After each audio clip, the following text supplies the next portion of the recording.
সেই বহুল আলোচিত Rk71 এবং দেশের বাইরে দেশের ভিতরে সব জায়গায় এই কিবোর্ডটার অনেক পরিচিতি। ইভেন এটার প্রিভিয়াস মডেল Rk61 এরও ওয়ার্ল্ড ওয়াইড অনেক পপুলারিটি ছিল, যার পিছনের মেইন রিজনটা হচ্ছে গ্রেট ভ্যালিউ এট এ লো প্রাইস পয়েন্ট। এবং এই সেম স্ট্র্যাটেজিটাকেই ফলো করে মার্কেটে এসেছে Rk71 with some fresh design improvements.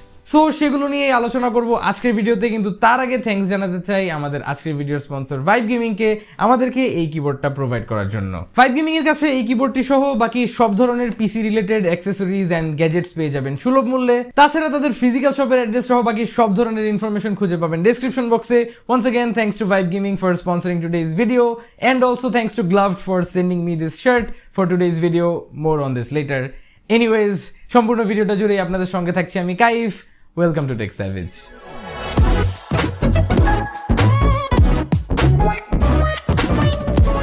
So রিভিউয়ের জন্য আমার কাছে বক্স ছাড়া শুধুমাত্র কিবোর্ডটাই পাঠানো হয়েছিল, আর সাথে ছিল একটা টাইপ সি ইউএসবি কেবল, যেটা কিবোর্ডের সাথে ম্যাচিং হোয়াইট কালারের। যাই হোক, প্রথমত আসি কিবোর্ডটার আউটলুকস অ্যান্ড ডিজাইনে। এবং এটা একটা 70% keyboard which is one of my most favourite form factors of all time, কারণ এটা এমন একটা ফর্ম ফ্যাক্টর যেটা small enough but still dedicated arrow keys থাকে, একটা ডেডিকেটেড ডিলেট বাটন আছে, আর এরকম ইম্পর্টেন্ট অনেক কিছুই আছে যেটা ফর এক্সাম্পল একটা 60% কিবোর্ডে থাকে না। সো টিকেল কিবোর্ডের পরে আই ফিল লাইক 70% কিবোর্ডই হচ্ছে হলো ওভারঅল সব ধরনের ইউজার্সদের জন্য একটা suitable keyboard. Anyways, in hand ফিলের কথায় আসলে এটার ওয়েট অলমোস্ট আমি বলবো 700-800 গ্রামস টাইপের, মানে এক্স্যাক্টলি আমি জানি না, বাট হাতে নিলে এরকমই লাগে। So it's not very lightweight, আর এটার মধ্যে চিপ ফিলিংটা কোনো সাইড থেকেই নাই। আপনি হাতে নেন, এটার মধ্যে ফ্লেক্স টেস্ট করার পরেও একটুও ফ্লেক্স নাই এটার মধ্যে। So the build quality is definitely good.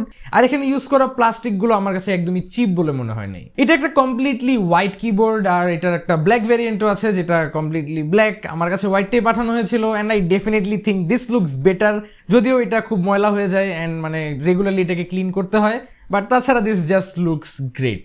এই কিবোর্ডটার টপ সাইডে কোনো ধরনের লোগো বা ব্র্যান্ডিং লক্ষ্য করবেন না, যেটার কারণে এটা দেখতে খুব ক্লিন লাগে। জাস্ট এইটার সাইডে এখানে একটা রয়্যাল ক্লাজের লোগো দেওয়া রয়েছে, যেটা মানে অলওয়েজ চোখে পড়ে না, সো মানে কাইন্ড অফ হিডেন বলতে পারেন। বাকি আলোচনা যাওয়ার আগে, if you like this shirt that I am wearing, you can get it from Gluved. They sell premium quality shirts, এবং তাদের ফেসবুক পেজের লিঙ্কটা আমি ডেসক্রিপশন বক্সে দিয়ে দিব। Make sure to go check them out. যাই হোক, কিবোর্ডটার রিয়ার সাইডে চলে গেলে এখানে শুরুতে একটা অন অফ এর সুইচ দেওয়া রয়েছে। এটার মাধ্যমে আপনারা বেসিক্যালি এটাকে ব্লুটুথ অ্যান্ড ওয়ার্ড মোডের মধ্যে টগল করতে পারবেন। সুইচটা অফ মোডে দিয়ে এখানে কেবলটা প্লাগ ইন করলেই কিবোর্ডটা ওয়ার্ড ভাবে চলবে, অ্যান্ড কেবলটা আনপ্লাগ করে এখানে সুইচটা অন করে ফেললে দেখবেন আরজিবি জ্বলে উঠছে একদম ওয়্যারলেসলি ভাবে। অ্যান্ড দেন এটা ব্লুটুথের জন্য সার্চ করবে, যেটা আপনি আপনার ফোন, পিসি, ল্যাপটপ, যে কোনো ধরনের এক্সটার্নাল কিবোর্ড কানেক্ট করা যায় এমন যে কোনো সাপোর্টেড ডিভাইসেসেই আপনি এটা ইউজ করতে পারবেন।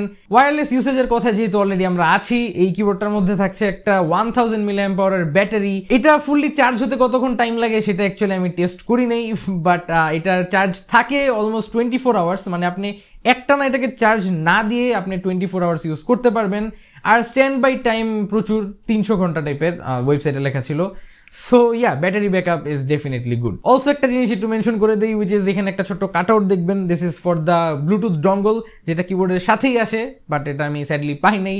আপনারা রিটেল ইউনিট কিনলে ওটার সাথে থাকবে। সো আপনার পিসিতে যদি ব্লুটুথ সাপোর্ট নাও থাকে, আপনি ডঙ্গল দিয়ে কিবোর্ডটা ওয়্যারলেসলি ইউজ করতে পারবেন। যাই হোক, এতক্ষণে হয়তো খেয়াল করেছেনই যে কিবোর্ডটার দুই পাশেই একটা সাইড লাইট টাইপের রয়েছে, অ্যান্ড দিস লুকস ভেরি কুল। একদম রুমের লাইট টাইট অফ থাকলে আপনার ডেস্ক ম্যাটের উপর একটা আরজিবির মতো এফেক্ট পড়বে। আর এখানে অলওয়েজ একটা আরজিবি ওয়েভ টাইপের এফেক্ট চলতে থাকে, এটা আপনি চেঞ্জ করতে পারবেন না, but this looks quite nice. তাছাড়া অ্যাকচুয়াল কিবোর্ডের যে আরজিবি সেটা তো দেখতেই পাচ্ছেন, এক্সট্রিমলি ব্রাইট। আর যদি রুমের লাইটস অফ করেন, বেসিক্যালি পুরো গ্লো করতে থাকবে ফুল কিবোর্ডটাই, specially this white colour variant. আর এই আরজিবির জন্য অসংখ্য মোডস রয়েছে, সবগুলো আপনি টগল করতে পারবেন FN প্লাস এই হোম বাটনের চাপ দিয়ে। এবং আরজিবির জন্য ব্রাইটনেস, স্পিড সবকিছুরই অনবোর্ড কন্ট্রোলস বিল্ট ইন করা রয়েছে।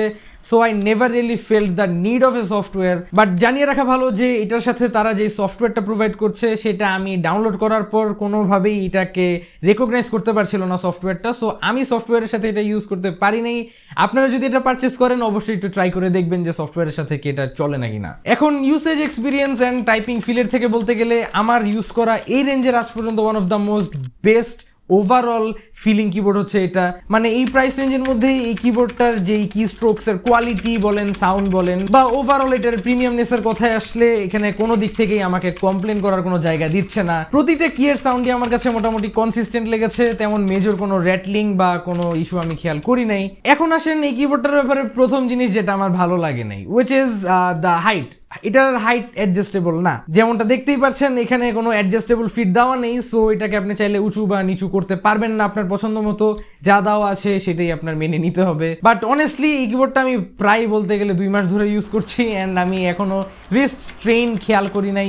So doesn't really bother me যে এটা অ্যাডজাস্টেবল না। গেমিং এর ক্ষেত্রেও এক্সপিরিয়েন্সটা যথেষ্ট পরিমাণ ভালো ছিল। এখানে হুয়ানো ব্র্যান্ডের সুইচেস ইউজ করা হয়েছে। 3টা সুইচ ভ্যারিয়েন্টে অ্যাভেলেবল কিবোর্ডটা, which are red, blue and brown, and আমার কাছে ব্লু ভ্যারিয়েন্টেই পাঠানো হয়েছে, যেটা ওভারঅল সবচেয়ে বেশি জনপ্রিয়। যাই হোক, মোটামুটি সবকিছুই তো জানালাম কিবোর্ডটার ব্যাপারে। এমনিতে এই কিবোর্ডটাকে আপনি উইন্ডোজ, ম্যাক উভয় ক্ষেত্রেই এটাকে ইউজ করতে পারবেন। মানে সোজা কথায় ওভারঅল সব ধরনের ইউজারদের জন্য একটা ওয়েল সুটেড কিবোর্ড এটা। আর একটা কনক্লুশন হিসেবে একটা কথা বলতে চাই, উইচ ইজ এই কিবোর্ডটা কিন্তু আমার স্টুডিওতে গত 4 মাসের মতো আছে। আর এই টাইম পিরিয়ডটার মধ্যে আমার কাছে যত কিবোর্ড ছিল সবগুলোর তুলনায় সবচেয়ে বেশি আমি এই কিবোর্ডটা ইউজ করেছি। আর এটার প্রাইস হচ্ছে 3700 টাকা। সেই হিসাব করে এটা খুবই খুবই খুবই ভ্যালু ফর মানি একটা কিবোর্ড। এটার একটা হট সোয়াপেবল ভ্যারিয়েন্টও রয়েছে যেটার দাম 4500 টাকা, which I don't really think is worth the money. But এইটা 3700 টাকা হিসাবে যথেষ্ট পরিমাণ ভালো, অ্যান্ড ওভারঅল রেটিং হিসাবে it's not perfect but easy 9 out of 10। Anyways, কিবোর্ডটা পারচেস করার জন্য এখানে ক্লিক করতে পারেন। ভিডিওটা ভালো লেগে থাকলে এখানে ক্লিক করে সাবস্ক্রাইব করতে ভুলবেন না। আশা করি আবারও দেখা হবে আগামী ভিডিওতে। Till then, have a nice day.